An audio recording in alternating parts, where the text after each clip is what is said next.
I want you to read it without telling your children. The president had asked me to do so. 2 weeks after my husband passed away suddenly from exhaustion, his secretary said it and handed me a letter. When I checked it, I found a letter thanking me and asking me to go to a certain warehouse. I followed the instructions in the letter and went to the warehouse. There I found a young man about the same age as my son. The young man smiled as he led me on a tour of the house and told me a shocking truth. I am Lucia Taylor, and when I was 35 years old, I married my current husband, Horatio. It was my first marriage, but my husband remarried. He had a 4-year-old child at the time. His name was Reginald. He was a cute little boy with slender arms and legs. We met because of our jobs. I was in sales and he was a sales representative. I had given up on marriage because I was over 30 years old and I had a disease that made it impossible for me to have children. I want you to marry me. His eyes were serious as he said this, and I could not take my eyes off of them. But I am an old woman now. I can't even have children. I don't care about that. You are a good worker, and above all, have a good heart. I told you I have a son, didn't I? I want him to know a mother. I believe you can take good care of him. Besides, you are very attractive as a woman. Looking back on it now, it sounds like a toothless line, but at the time, I gladly accepted his price. Perhaps it was the fact that I could have a child that made me happier than anything else. Before I got married, I met his son. At first, he hid behind his father, but as we talked and ate together, he gradually opened up to me. Can I call you mother? Can you call me mother? I've never had a mother before, so I'd like to call... No. The way he tilted his head in that way was adorable and made my heart ache. I hugged the boy tightly. Looking forward to being with you from now on, Reginald. Yeah. Bring me into the circle, too. He hugged me tightly on top of us as we hugged each other. I had thought that I would have to live alone because I could no longer hope to have children. But he told me that there was a new kind of family. Then we got married. My husband had a dream. He wanted to start his own business and become successful. I wanted to support his dream. So I continued to work and spent my busy days doing housework, raising child, and working. My husband often struggles with cash flow, and I have to work frantically to make ends meet. When sales were inevitably slow, there were months when my husband had no income. I didn't blame him for it. And we struggled to make ends meet, breaking down his monthly salary as well as the deposits and insurance we had accumulated up to that point. Even in such a situation, my son listened to me and was a fine person. I could not afford to send him to cram school, but he studied hard and maintained good grades. Thanks to my mom who takes care of my studying. You are working hard, don't you? I just stand by and watch. I study hard because you're always there for me, even though you're busy. He humbly said that even though his ability is his own. I accepted his words, even though I felt a little uncomfortable. And then, after 20 years of hard work, my husband's efforts finally bore fruit. His business took off and he became the president of the company. I was really happy and called for a family celebration. He baked a cake, which I don't usually make that day, and prepared a slightly pretentious menu for the dinner table. I really wanted to go to a restaurant, but I still thought ahead and decided to save money. So I prepared a special menu that we could eat at home. My son was very happy to see such a dining table, but, Dad, I heard he can't come home today. I see. It can't be helped if the star of the show isn't here. Yeah.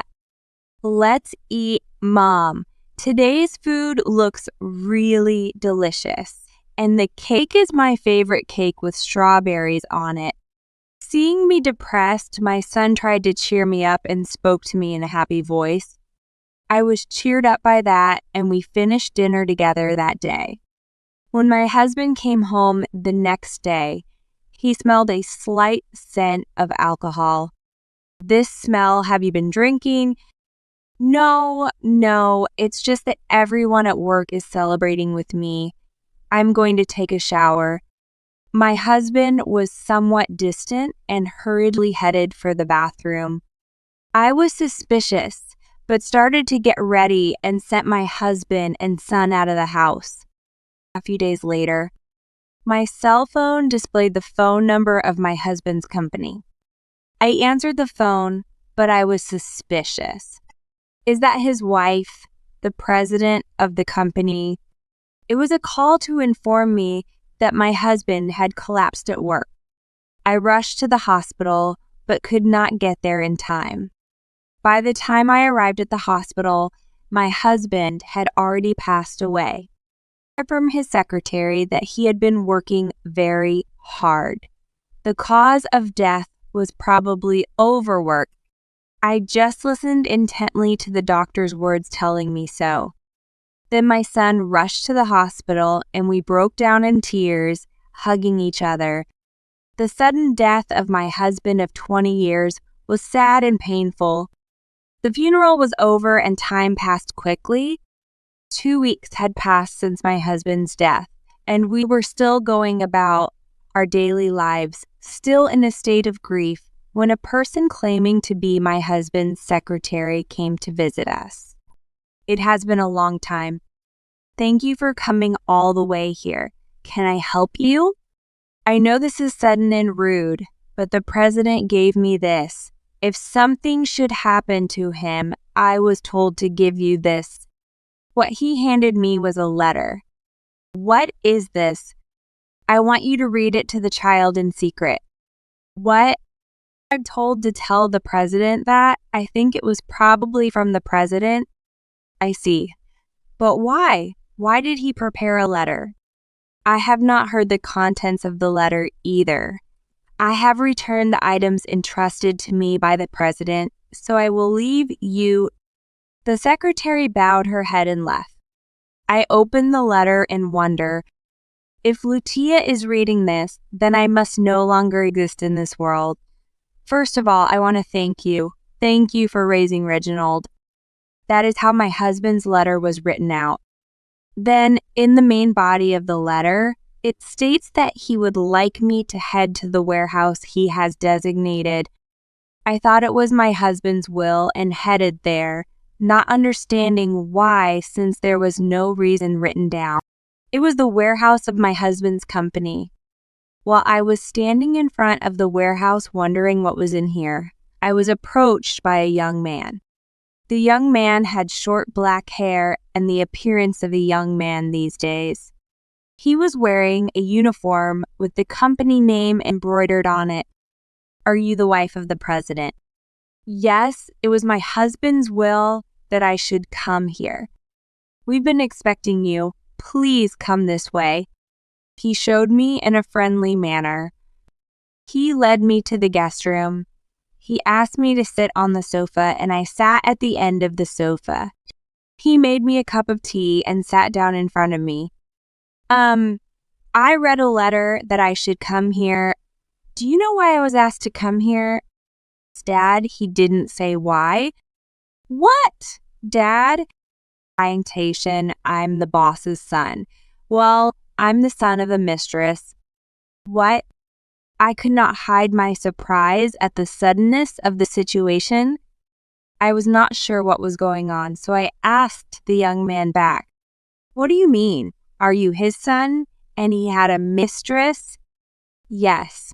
My mother has been dating you since before you married my father, even before he married his ex-wife. She's like an unofficial common law wife. What does that mean? I did not understand, but the young man explained with a grin. Her husband had been dating the young man's mother, Shayla, for a long time. However, his mother was very opposed to the marriage. She told him to marry a woman from the right family and forced her husband into an arranged marriage. Then, his ex-wife became pregnant and gave birth without incident. However, her husband secretly took Shayla as his mistress and had an affair with her. The ex-wife found out after the birth and divorced him. However, the child was a boy. That was Reginald. His mother forcibly separated him from his ex-wife, saying that she would make her grandson her heir and won custody of him. However, just at that time, the mistress also found out she was pregnant. The child she is carrying is a boy, and it is Horace, the young man in front of me now. The husband wanted the mistress to raise his son and asked her to marry him, but she refused, saying that she would never raise someone else's child. Not wanting to bear the burden of raising a child themselves, his mother and my husband decided, after much consideration, to marry again and have a second wife. The plan was to have his wife raise their son, and then his wife was me. But my father wanted me to take over the company. Of course, he wanted me to take over the company. It's the child of the woman he loved. That's why I called you. What do you mean? You're not very perceptive, are you? It is true that I am the boss's child, but I am unrecognized. That's why I don't have father's inheritance right. I was told to inherit it from you. The young man who said this without hesitation did not seem to be offended in the slightest. I was simply astonished at the fact that he had told me of his infidelity after my husband's death and even asked me to take care of him. Your mother, how is she? She got sick 5 years ago. She died before my father. And then you had my husband to take care of you all these years. I don't know. I mean, all the time. Dad, he didn't give you any money, did he? He was giving it all to us. He said it wouldn't be a problem because you could earn money. I bit my lip as the facts were revealed one after another. Acting callers, I could not forgive him who treated me like that. Anyway, I think my lawyer is coming to talk to you about the inheritance. You can call me too. That was all the young man said, and he kicked me out of the guest room. He pushed me outside and told me to leave. Just a bare embarrassment and frustration, I glared at the young man's back as he tried to get back to work. After returning home, I sit alone in the living room with my head in my hands. My husband's many shocks have left me feeling unresolved, and I don't know what to say to my son.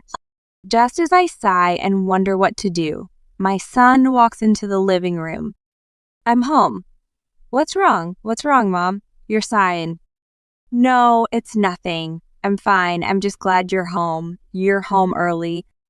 I'm off work today. So, what's that? My son noticed my husband's letter spread out on the table and quickly picked it up, regretting that I had not put it away immediately. I thought of an excuse. Why is there a letter from my dad? What is this warehouse? It's not probably a prank? No, it can't be. This is my father's letter. What's going on? Don't hide anything from me. I tried to cover it up, but looking into my son's straight eyes, it was hard for me to keep quiet, so I told him. When I told him what had happened today, he began to tremble. Sorry, Mom. My father did do something like that. It's not your fault. It was me who didn't notice. You don't have to take care of him. I have a plan. What are you going to do? Don't worry, I'll take care of it. I was worried, but he stopped shaking and looked straight at me. I believed him and entrusted him to me. Then we were called in to see a lawyer for the division of property. Thank you very much for gathering here. We are gathered here today to discuss the division of Mr. Horatio Taylor's property. The young man, who identified himself as my husband's son, looked at my son with a smirk on his face. The three of us gathered there, the young man, myself, and my son. We also contacted my mother-in-law, who was already in an institution, but she was not present that day because she had decided to waive her inheritance. The lawyer begins to speak plainly. First of all, let's talk about the details of the inheritance. Oh, okay, I'll just sign it. You're gonna disinherit, aren't you? The young man looked at us and urged, I renounce my inheritance. I also renounce my inheritance. I will also adopt Horace Minton and transfer all of my property. I will inherit it. I'm going to sign it now, so hurry up. I have plans after this. I need to talk to you first. I will adopt you for the inheritance, but I want you to terminate the adoption as soon as the inheritance is completed. I don't want to take care of you. I understand. I'm not interested in having anything to do with you. You don't have any property. Please make the necessary arrangements.